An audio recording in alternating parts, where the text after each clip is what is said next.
இதோ நான் புதிய காரியத்தை செய்கிறேன். உங்க வாழ்க்கையில கர்த்தர் ஒரு புதிய காரியத்தை ஆண்டவர் செய்ய போகிறார்.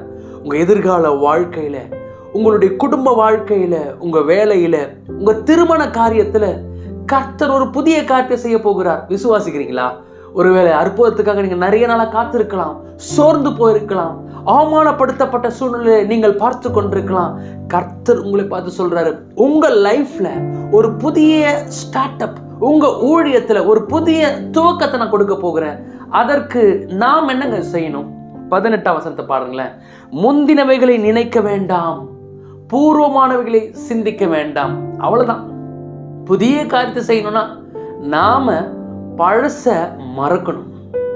பழைய கடந்த கால தோல்விகளையே சில பேர் நினைச்சிட்டே இருப்பாங்க. ஐயோ இப்படி ஆயிருச்சு, இப்படி ஆயிருச்சு, இப்படி ஆயிருச்சு. ஒன்றும் நடக்க போறதில்ல. கர்த்தருடைய வார்த்தையை விசுவாசிங்க. பழச மறந்துருங்க.